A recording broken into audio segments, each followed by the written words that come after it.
Hey everybody, this is Small Town Underground. Roy here with our next episode interview of Mr. Travis Middleton. He is running for the school board position out of the Chattanooga Valley area and District 3. And this is the third interview out of 4 people that are running as we bring this to the masses and get it out to our community so we can talk about it and get to know the people that are running for this school board position. So with me is Travis Middleton. How are you, sir? Good to meet you. All right, good to meet you too, man. So same as what we're doing, and we're just going to go through some questions that we kind of picked between several different people and just about the position so people can get to know you better. So absolutely. Are you ready? I think so. All right, we'll start with the first one. How do you feel about the public education and public schools?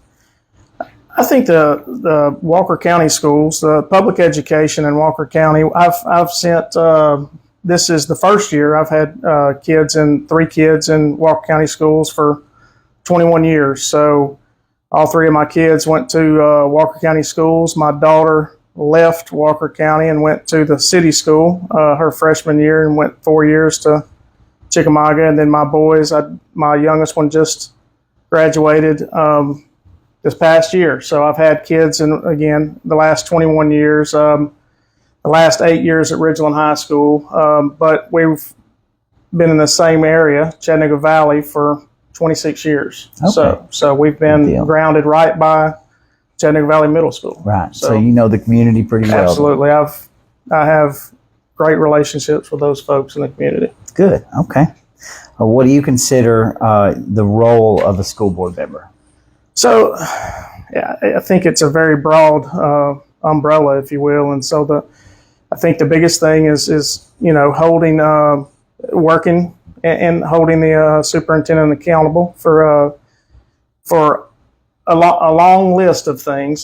Holding him accountable for hiring, planning, budgeting. The financial piece is, now with the tax increase, that's the main topic whenever I've talked to folks is where's my money going? I want to know where it's being spent at, and it's that's been the number one concern when I've had 4 major concerns, but that's the first and foremost concern is so the budgeting piece. There's every angle of that, and so not just budgeting, but communicating, the planning, the strategic plan, those kinds of things within the superintendent's job scope.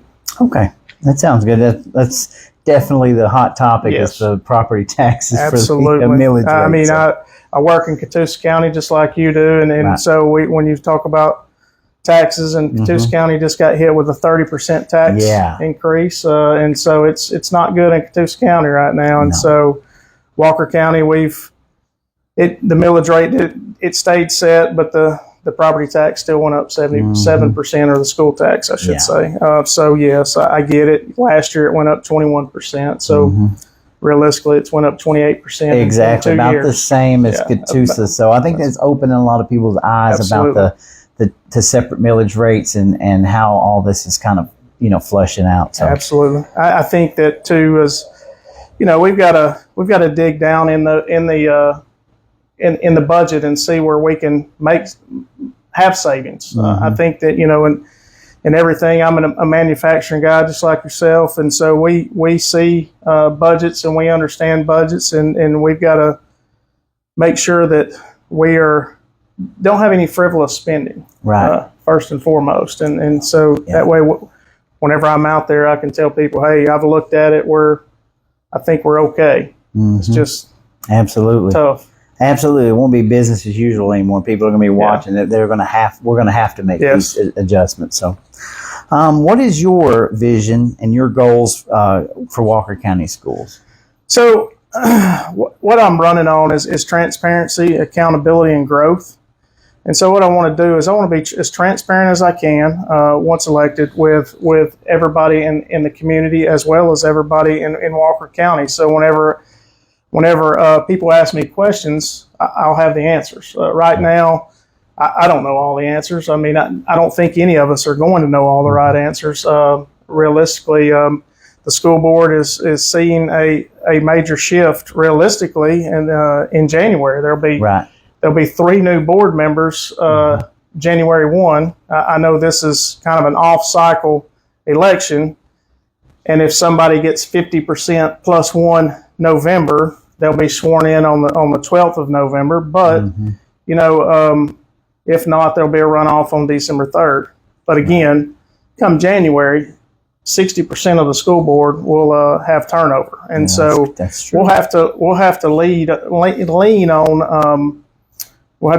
on Miss Hunter and Miss Harden to know exactly the direction we're going. So again, transparency, so that I can know what's going on and cascade that out to the county stakeholders. Accountability, again, so that I can understand what we're doing, who we're holding accountable, top down. From Mr. Raines or whatnot, from him to down to the schools, central office, those guys, as well as growth. We want to see our system get better and be better. Right. We want to see our teachers. We want to see our teachers get better and be better. Mm-hmm. Teachers are leaving us rapidly. They are. And not just Walker County as a whole. So teacher retention to me is important. So we've got to grow our teachers. We also got to grow our students. We've got to see test scores get better. K through 3, we got to see them get better. 5th grade, we got to see them be better. 8th grade, we got to see them be better. Those kinds of things. And even when they're in high school, we've got to get them ready. The mantra is college, work, life. And so are they all going to be ready? Absolutely not. Right. But we need to get those kids ready that want to be ready. And so like myself, I have, and I may be digressing and maybe catching you with a couple more questions, but myself, all 3 of my kids are in the trades. So I have a daughter, 26, and she does hair. She went to school. She was going to be an accountant, then was going to be a nurse, and then now she cuts hair, and so she does very well. And then my son he went to West Georgia for 2 years. My oldest son, and now he works at Macklemore at the golf course, and they're putting him through school. And so my youngest son that just graduated is actually wanting to be an electrician. And so I think the driver in the 90s, when we were all much younger, is the driver in the 90s was you got to go to college, you got to go to college. Well, now we truly need to get more tradesmen. Absolutely. To the workforce. I mean, that's all of skilled positions, using your hands. I agree. I see it. You see it every day. I see it every day. We need skilled labor. Absolutely. We truly do. We're running out for sure. All right. Let's talk about, give us a couple of strengths from Walker County Schools that you see, and then we'll cover a couple of weaknesses. All right. So just as I said, the strength piece. So I think that kids are, if they're on a path, they're whatever pathway they're on, for the most part, that strength is they're following that pathway. Again, the college-bound kids, the AP kids, the honors kids, if you will, at Ridgeland, those kids they're doing amazing things. Again, my son was both of my sons were in STEM, and their pathway has positioned them to be tradesmen, right. And so that's a positive to me. A weakness obviously is we have to get better with testing. Unfortunately, not every kid is set up for testing. We've got to get better and figure out ways to get out of the 30 percentile range in testing on grade level. We've got to figure out some way to make to bring those numbers up. Right. Gotcha. So okay. Fair. Yeah, we've pretty much covered that anyway with what you said. Absolutely. All right. So the Walker County school system has lost a large number of students and parents who have opted for private schools. Should there be a strategy to reattract these students? And do you have any suggestions for that? So I feel 2 ways about that. And I'll say this. Some kids and families are just dead set on their son or daughter as private school bound, and I wish, they would give the public education a chance, but they're just, their mindset is it isn't good enough, right? And so I truly think this. I think your kid is your child is not going to be any better than you help make them, right? And so I know I've been a part of different committees at schools and even on school council the last 6 years at Ridgeland and those kinds of things. And so, you see people that pour into their kids and then you see people who don't do anything for their kids. But I don't know that how do we fix it? I don't have the answer for that. I think it's really and truly, if somebody's went to a private school, they're going to want their kid most likely to follow in their footsteps, just that kind of path. Gotcha. So. Okay. Fair enough. Yeah. I don't think we're even, I don't mind private schools. I don't mind homeschooling. I think it's pretty much across the board, but if we continue to strengthen the public schools in here, then it's going to fix itself. Really. Yeah. I think we've got work to do. But you look at, and this is 12 years ago, you look at somebody like we had a kid named Daniel Johnson at Ridgeland. He was a Wendy's Heisman finalist, high school Heisman finalist, one of 6 kids in the nation for his academics and his athletic ability. And so you think about that. And so his parents poured into him, and he did back in schoolwork. And so, he could have probably been a private school kid, but his family believed in public education. Sure. My kids are here in the public school. So, Me too. All right. So let's see. How do you plan to communicate your vision and promote your transparency? Will you be available to your community? I think you said that earlier too. Yes. So you're. Yeah. So one of the things, again,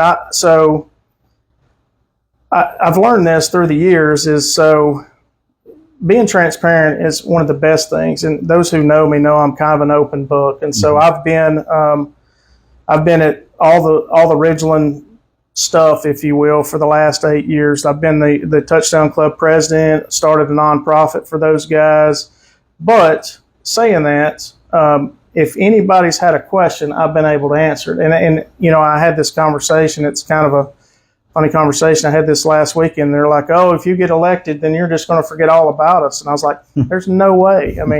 But I would like to have meetings somehow, some way, every 6 months at one of the schools, and say, "Hey guys, here's your chance. Come throw sticks at me or what have you. I'm here. Here I am." And that's the only way I know to be is to be transparent and let folks know what's going on, and they can take the information that is the truth. And there's so much misinformation out there, and that's the bigger thing with me running for school board is because I hear this, I hear that, and it's like, well, hey, I'm just going to run, and that way I don't have to worry about what's true or false. I can truly know, and that's one of the things the previous school board member, I used to call him, and I wasn't the best in the world whenever I would talk to him, but I wanted to know answers, and it's like, well, all you got to do is call and ask, and I'll tell you the truth. And he was very truthful, but it's all these assumptions that people have. And so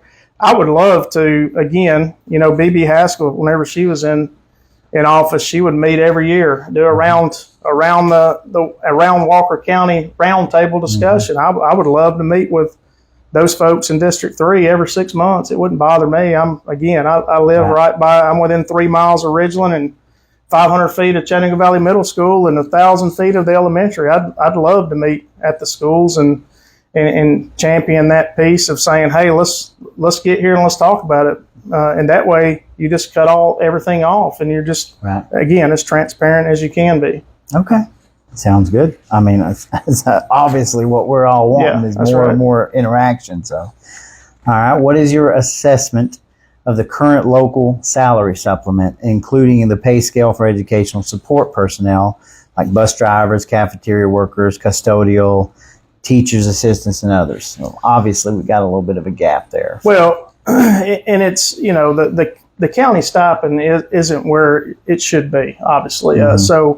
So how do we raise that? We raise that through the Walker County Development Authority, getting those guys involved and getting those guys, when they bring new companies in, they can give abatements, right? They can give tax incentives. However, we need to be sure that whenever we're giving abatements and incentives, we're not losing the school piece, or we're structuring the deal where, let's just say, here's one. I talked to the lady last week, and I said, Macklemore Golf or Macklemore Development up there. So they're on a 30-year abatement where they don't pay any property tax, any kind of school tax or anything. And so it's like, well, it's not being beneficial to our future.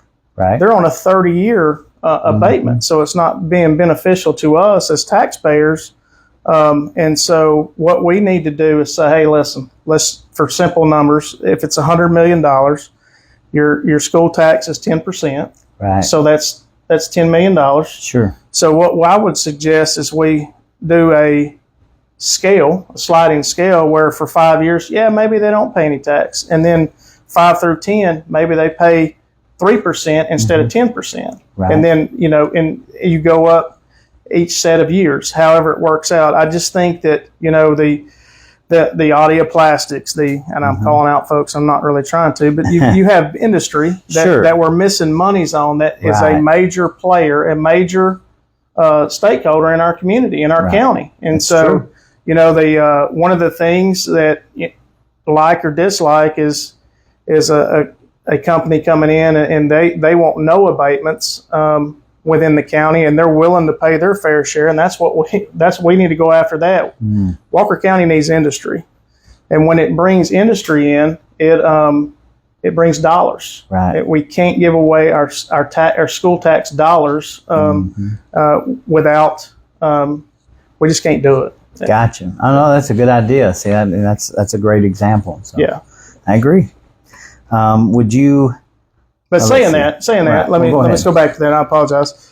So yes, the county supplement is not such that we're losing teachers. We've lost several teachers on the south end to other counties because the teachers with 21 or plus years, they don't get a step raise from 21 to 30 till when they retire. So we're losing teachers to other counties because they have a step raise. Well, teachers get to retire on their highest paid 2 years at 60%. So right. I know a teacher who left and they went to a different county because they were going to be able to draw $1,200 more a year for the rest of their life. And right. So, it's not like you can blame them either. That's right. Yeah, you can't blame them. And so, the biggest piece is, even at the early years, is we need to get those guys, the teachers brought in, and we need to be sure that the supplement is the best it can be. Okay. And Walker County is probably the lowest between Walker, Catoosa, Whitfield, right.